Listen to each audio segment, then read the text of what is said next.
Халық қайырымдылық қоры ұсынады.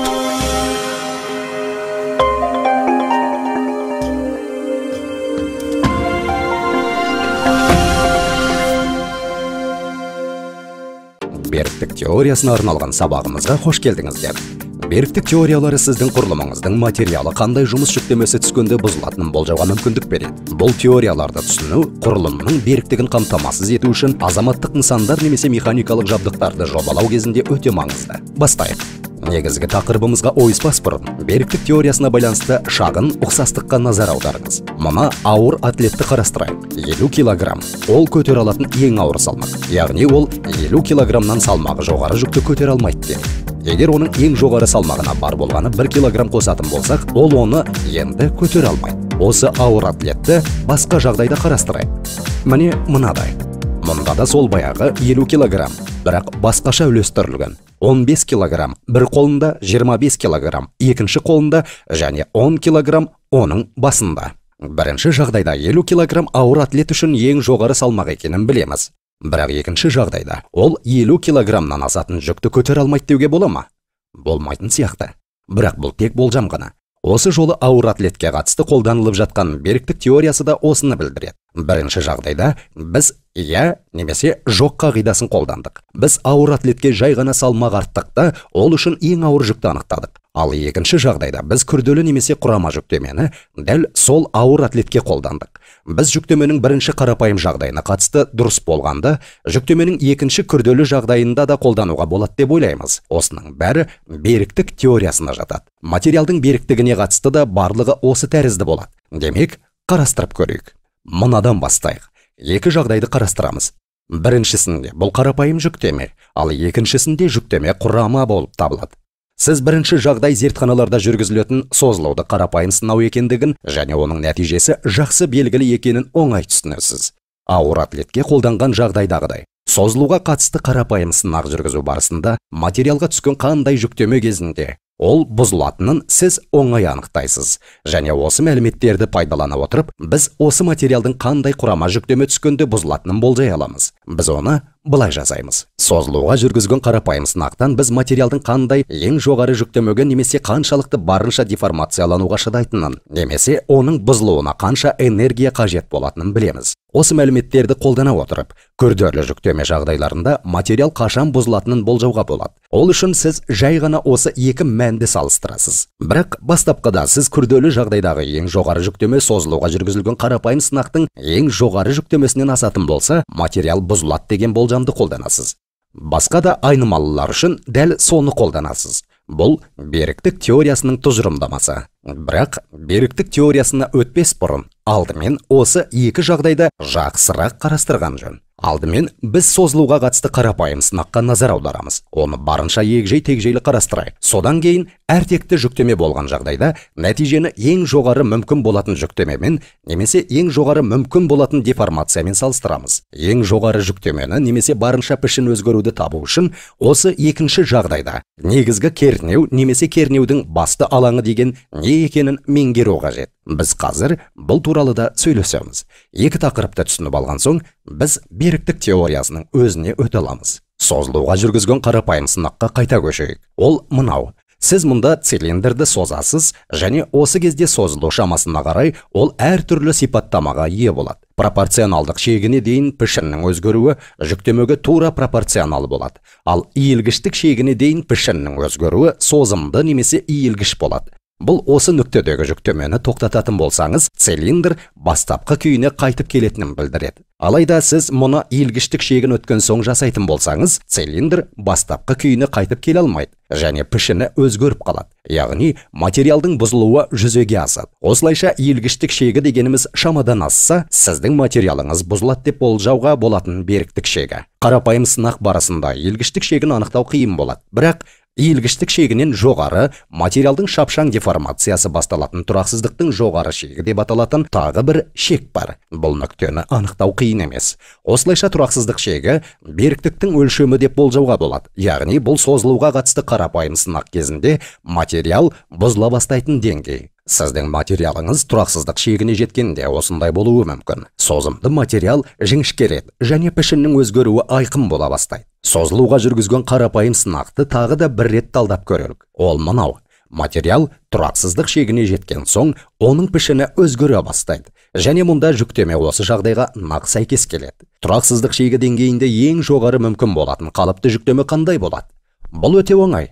Ол тұрақсыздық шегінің векторы да бағыты бойынша қалыпты болып табылатындықтан, ол саны жағынан тұрақсыздық шегіне тең болады. Осылайша, барынша мүмкін болатын қалыпты жүктеме тұрақсыздық шегіне тең болады. Ал дәл осы кезде барынша мүмкін болатын пішін өзгеруі қандай болады? Оның мәнін жүктеменің барынша қалыпты құрамдасын иілгіштіктің бойлық модуліне немесе Юнг модуліне бөлу арқылы табуға болады. Тұрақсыздық шегінің нүктесінде қалыптасатын деформацияның жиынтық энергиясы қандай? Кернеулердің пішінін өзгерту энергиясы дегеніміз, пішін өзгеруінің кернеуге тәуелділігі қисық сызығы астындағы аймақ. Сондықтан, сіз оны мынадай жолмен анықтай аласыз. Тұрақсыздық шегіне жеткен кезде, жылжудың ең жоғары кернеуі қандай болады?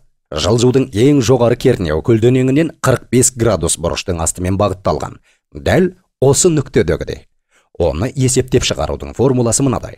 40 градус бұрыштың астындағы көлденең қиманың ауданы 2-нің түбірі екеніне назар аударыңыз. Бұл диаграммадан күштердің бірыңғай теңгерімін шығарып, 45 градуста жылжудың кернеуі немесе жылжудың ең жоғары кернеуі тұрақсыздық шегінің жартысына тең екенін дәлелдеуге болады. Соңғы өлшем. Тұрақсыздық шегі нүктесінде жылжу кезіндегі пішін өзгеру энергиясының үлес әлеуеті. Оны G жылжу модулі болып табылатын теңдеуден табуға болады. Енді бізде 5 өлшем бар. Беріктік теориясына сәйкес, кез келген өлшемді алып, оны шынайы жүйеде күтілетін ең жоғары көрсеткішпен салыстыру қажет. Егер шынайы жүйеде осы мәндердің кез келгені асып кететін болса, материал шыдамайды. Бізде 5 өлшем бар. Сондықтан біз беріктіктің 5 теориясын жасап шығара аламыз. Енді біз негізгі кернеулер мен негізгі алаңдардың тұжырымдамасын түсініп алуымыз қажет. Мына жағдайды қарастырайық. Бұл күрделі жүктеме жағдайларында жұмыс істейтін шынайы жүйе. Маған материалдың ішінде орналасқан қызыл нүктедегі ықтимал болатын ең жоғары қалыпты кернеуді білу қажет. Немесе жеңілдетілген түрде ол мынадай болады. Бұл нүкте арқылы жазықтықтар мен алаңдардың шексіз саны өтуі мүмкін. Әртүрлі алаңдарда әртүрлі қалыпты кернеу болады. Бірақ нақты бір алаңда ғана ең жоғары қалыпты кернеу орын алады. Дәл осы алаң негізгі болып табылады. Ал осы алаңда пайда болатын кернеу негізгі кернеу деп аталады. Осы мәндерді алаңның бағытын және кернеудің шамасын табу үшін алаңда әрекет ететін кернеулер көрсетілетін Мор шеңберін, шеңберлік диаграмманы құруға болады. Осы диаграммаларды талдау нәтижесінде негізгі кернеулер мен негізгі алаңдарды бөліп көрсетуге болады. 3 өлшемді жүйеге арналған 3 негізгі кернеу бар. Осыған ұқсас 3 негізгі алаң, яғни нөмірі 1, нөмірі 2, нөмірі 3 алаңдар бар. Егер сіз осы нүктедегі ең жоғары қалыпты кернеуді білгіңіз келсе, сигма 1, сигма 2, сигма 3 мәндерін салыстырыңыз. Және осы мәндердің ең жоғарысы мына нүктедегі ең жоғары қалыпты кернеуге сәйкес келеді. Ал бұл үшеуінің ең төменгі мәні нүктедегі ең төменгі қалыпты кернеуге сәйкес келеді. Сонымен қатар, осы негізгі алаңдардың үшеуінде де жылжу кернеуінің 0-ге тең болатынын естен шығармау керек. Енді біз осы нүктедегі ең жоғары қалыпты кернеу қандай болатынын түсіндік. Сонда жылжудың ең жоғары кернеуінің мәні қандай? Ол мынау сияқты қарапайым теңдеумен анықталады. Сигма 1 ең жоғары қалыпты кернеуді, ал сигма 3 ең төменгі қалыпты кернеуді білдіреді. Жай ғана осы екі мәннің арасындағы айырмашылықты тауып, 2-ге бөлу керек. Бұл жылжудың осы нүктедегі барынша мүмкін болатын кернеуі. Енді беріктік теорияларын қарастырамыз. Осыған дейін айтып өткеніміздей, беріктіктің 5 теориясы бар. Және ең қызығы, жай ғана теорияның атауын оқып, сіз оған арналған теңдеуді құрап шығара аласыз. Мысалы, бірінші теория ең үлкен қалыпты кернеулер теориясы деп аталады. Атауынан көріп отырғанымыздай, барынша жоғары негізгі кернеу осы материалды созуға қатысты қарапайым сынақ кезінде алынған шекті мәнге сай болатын болса, материал нақты жүктеме жағдайында шыдамайды. Бұл жағдайда Мор шеңберінен алынған сигма 1 мәні ең жоғары негізгі кернеу болып табылады. Ал созылуға қатысты қарапайым сынау кезіндегі ең жоғары мүмкін болатын кернеу сигма Y болып табылады. Сондықтан оларды жай ғана салыстырыңыз. Егер олар мына жердегідей тең болса, онда осы теорияға сәйкес материал шыдамайды. Тәжірибе көрсеткендей, бұл теория әйнек немесе керамика сияқты сынғыш материалдар үшін жақсы, бірақ созымды материалға сай келмейді. Егер сіз созымды материалмен жұмыс істейтін болсаңыз, бұл теорияны қолданбаңыз. Келесі теория ең жоғары жанама кернеулер теориясы. Атауы көрсетіп тұрғандай, егер созылуға қатысты қарапайым сынау кезінде материалдың жүктеме астындағы ең жоғары жанама кернеу барынша мүмкін болатын жанама кернеуге сай болатын болса, нақты жүктеме жағдайында материал бұзылады. Өздеріңіз білетіндей, осьтік жүйеде шекті жанама кернеу сигма 1 минус сигма 3-тің жартысын құрайды. Ал созылуға қатысты қарапайым сынау кезінде ең жоғары мүмкін болатын жанама кернеу тұрақсыздық шегінің жартысын құрайды. Сондықтан жай ғана осы мәндерді есептеңіз, және бұл материал бұзылуының басталуы үшін жағдай жасайды. Бұл теория болат және алюминий сияқты созымды материалдарға жарамды. Бұл жағдайларда дәл осыны қолданған жөн. Үшінші теория ең үлкен деформациялар теориясы.